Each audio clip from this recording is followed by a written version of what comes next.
Si on a participé à un crime contre l'humanité, on ne peut pas être célébré dans l'espace public. On ne peut pas l'être. Mais quand vous en prenez à Charles de Gaulle, est-ce que vous poussez pas le bouchon un petit peu loin? Écoutez, moi je vois Charles de Gaulle avec mon regard d'Africaine. Hein. Oui. Donc la France peut tout à fait décider de le considérer comme un héros. Ah oui, la France libre. Voilà, la France peut considérer... Oui, la France libre dont la capitale était Brazzaville peut tout à fait donc décider de le considérer comme un héros. Il n'en demeure pas moins qu'il est à l'origine d'un grand nombre de crimes aussi. Et c'est important de préciser à quels endroits la société est aujourd'hui divisée. Nous sommes à la veille d'une longue guerre menée par la France aux indépendantistes. Une guerre qui n'osera jamais dire son nom. Un demi-siècle plus tard, cette guerre de libération perdue, au bilan lourd de plusieurs dizaines de milliers de victimes, demeure cachée, sans images et partiellement classée secret défense, puisqu'officiellement, il ne s'est rien passé au Cameroun. Nous nous rendons dans un village isolé du sud-ouest de la France pour rencontrer Max Bardet. Cet ancien soldat français a été envoyé au Cameroun entre 1962 et 1964 dans la région des Bamileke. Max Bardet parle des atrocités qu'il a vues. Les hommes, ils devaient les achever, et les femmes, ils les achevaient pas. Ils les laissaient mourir comme ça. Max Bardet était accompagné d'un officier de l'armée française. Ce que voulait voir cet officier qui était avec moi, c'était qu'il n'y ait surtout pas de gens qui puissent aller raconter ça et qu'on puisse impliquer justement, comme il y avait encore quelques militaires français, qu'on puisse impliquer la France dans ces affaires-là. L'ancien soldat dit comprendre la colère de nombreux Camerounais. Moi, je serais à leur place, j'en voudrais. Je serais mouille et j'en voudrais aux Français. Enfin, j'en voudrais aux Français. Les Français ont continué de façon très discrète, en pilotant les opérations, plus qu'en étant vraiment massivement sur le terrain, à réprimer non seulement le mouvement nationaliste représenté par l'Union des populations du Cameroun, l'UPC, mais également les populations suspectées de soutenir ces mouvements qui étaient qualifiés de subversifs. Donc ça a été une répression à la fois très discrète, voire secrète, c'est-à-dire qu'en métropole, dans l'ex-métropole, en France, personne n'était au courant que ces opérations militaires étaient en cours. Des opérations à la fois donc très discrètes, très secrètes, et en même temps extrêmement violentes. C'est-à-dire qu'on est, à partir de 1960, dans des logiques de bombardement de villages, de rassemblement de centaines de milliers de villageois dans des villages de regroupement derrière des barbelés, une torture qui se systématise. Les gouvernements français actuels s'inquiètent des conclusions qu'on peut tirer de cette guerre, puisque cette guerre n'a pas été seulement un moment de répression, mais ça a permis d'installer un système de gouvernance, à la fois au Cameroun, mais plus globalement dans toutes les anciennes colonies françaises d'Afrique. Aller y regarder de plus près sur cette guerre implique également de s'interroger sur les conséquences à long terme pour beaucoup de pays. Et ça, je crois que ça inquiète beaucoup les dirigeants français, qu'ils soient de gauche ou de droite. Sur place au Cameroun, certains se souviennent encore de la période des massacres. Tadei Yemelon a été le garde du corps du dernier grand leader historique de l'UPC, Ernest Ouandié. C'était seulement une guerre sans pitié. Ils bombardaient sans connaître même si c'est un homme ou c'est un enfant. Ils bombardaient ça. Peut-être pour donner du contexte, justement, je pourrais citer la phrase de Pierre Messmer. Et dans ses mémoires, il dit cette phrase que je cite: « Nous avons accordé l'indépendance à ceux qui la demandaient le moins, après avoir éliminé politiquement et militairement ceux qui la demandaient avec le plus d'intransigeance. » En une phrase, il résume assez bien le contexte de l'époque, en effet.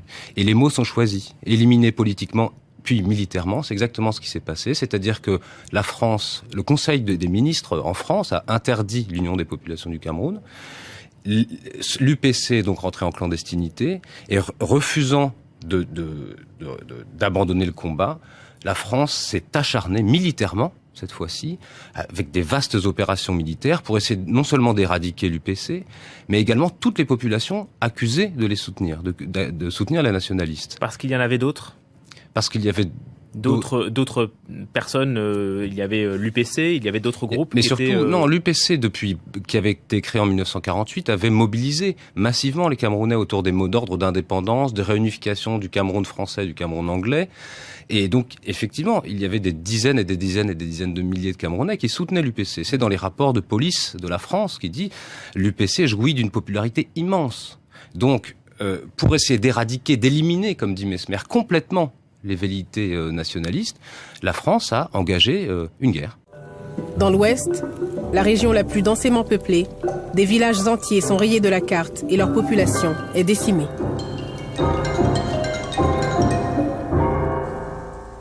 Même après l'indépendance, même après 60, ils ont toujours bombardé. Mais les bombes, c'était presque tous les jours. Pas aux mêmes endroits. On pouvait déverser à Bamenjou aujourd'hui. Demain, c'est à Bouddha. Après-demain, c'est à Bangou. C'est comme ça. Là où c'est dur. Et ils ne déversaient pas pour rien. C'est là où la guerre chauffait. Ils viennent déverser.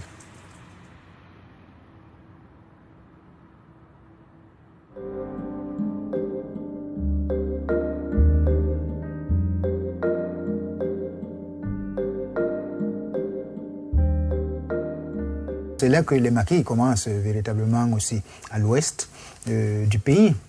Et donc jusqu'en 1960 à peu près, l'action armée se développe largement ici à l'ouest, mais est programmé aussi l'assassinat de Moumié, en même temps que l'assassinat de Patrice Lumumba. Alors ça c'est lié certainement à la deuxième conférence des peuples africains qui élit un comité comprenant notamment Boumendjel du FLN d'Algérie, Lumumba, Moumié. Alors ça signifie qu'à l'échelle continentale, il va se passer des choses pas agréables du tout pour les milieux coloniaux. La France continue sa stratégie d'éradication. Félix Moumié, qui dirige toujours l'UPC depuis l'exil, est à Genève où il négocie un transfert d'armes. Un agent des services secrets français, William Bechtel, serait parvenu à glisser un poison dans son verre. Le 4 novembre 1960, Félix Moumié meurt à l'hôpital de Genève. J'ai dit que c'est le général de Gaulle qui a tué mon mari. C'est ça que j'ai dit. Qu'on trouve que c'est mauvais, qu'on trouve que c'est mal dit, qu'on trouve que comment. Mais c'est ça que j'ai dit.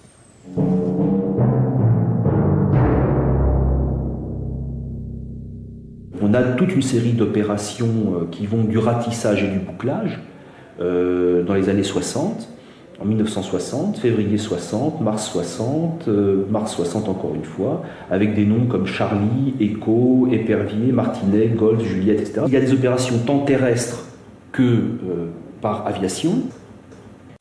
Le napalm a été utilisé au Cameroun.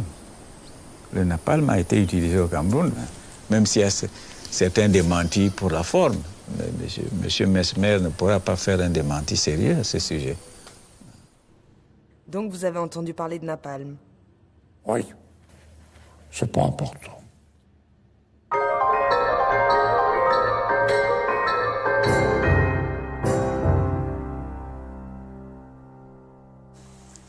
Nous, on disait que c'était l'acide.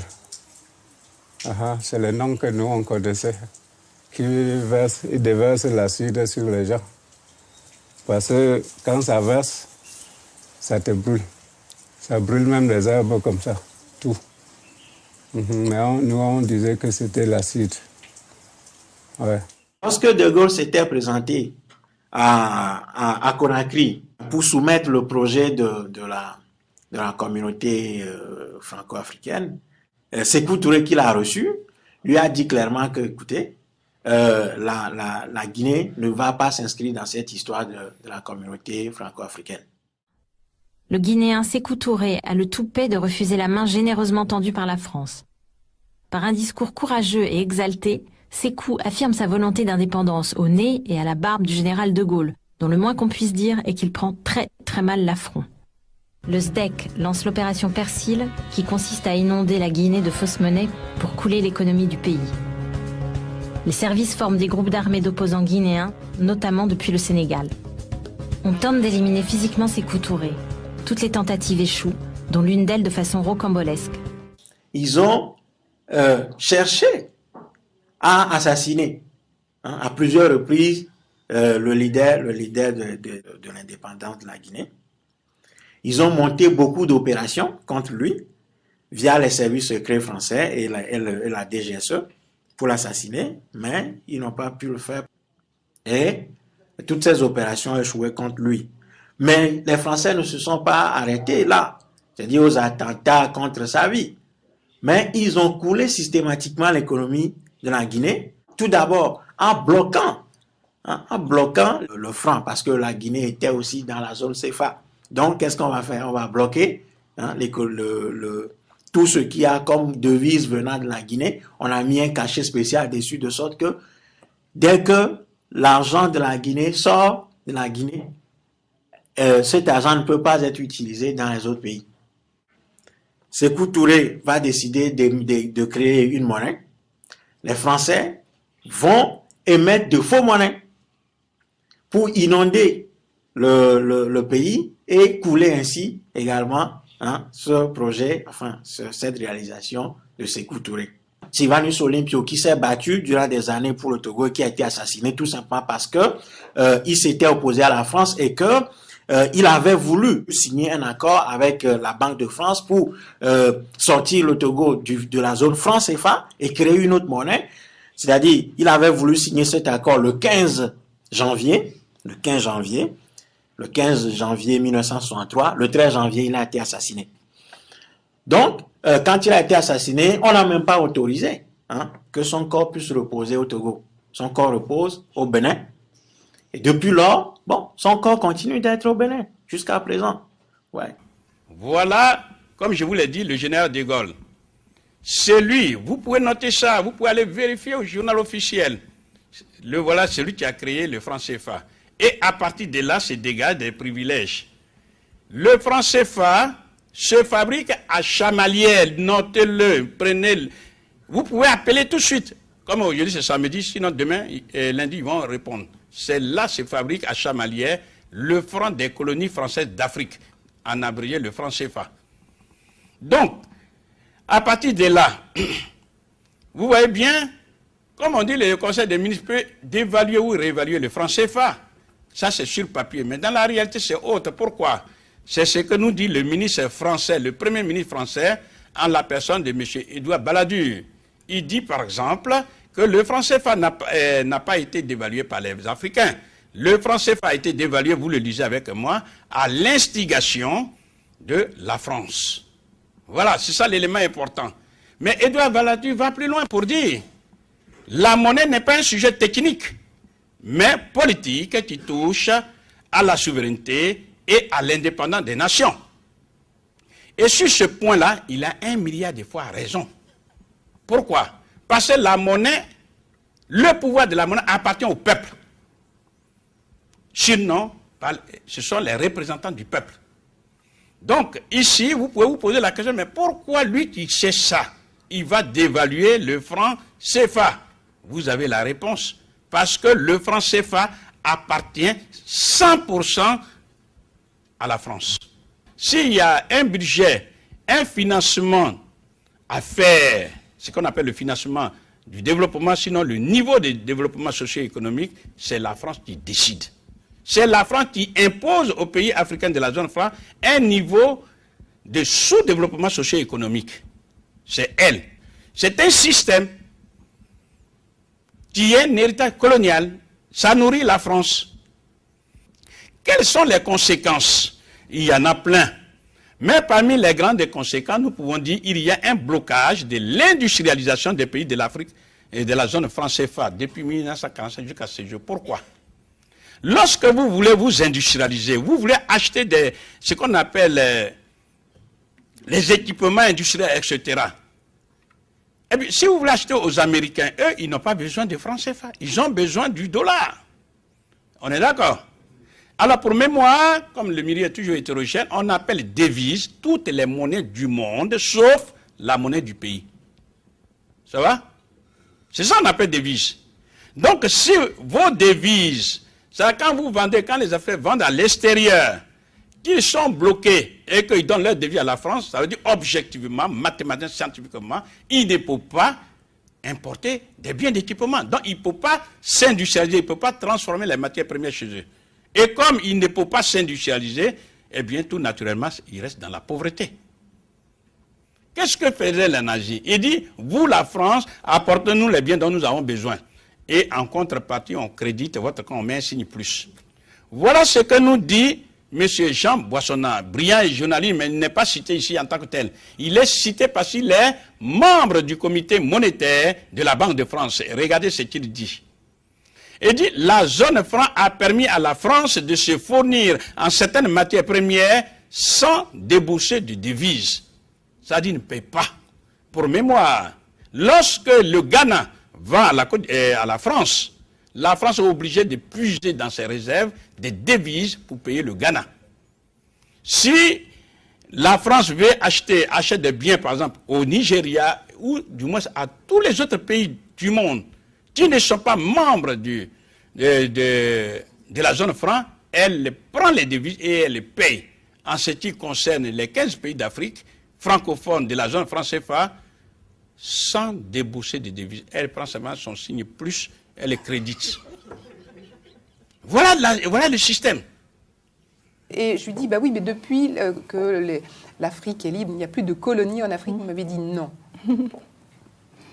Il y a toujours. Et la colonisation n'est plus là, mais elle est toujours. Elle est là. Elle est là. Elle est dans la tête, mais elle est aussi économique. Elle est largement économique. Il suffit de penser au système du CFA qui est un racket d'une... S'il n'y avait plus de CFA, moi je ne suis pas sûre que la France elle ferait ça quand elle se tiendra en Afrique.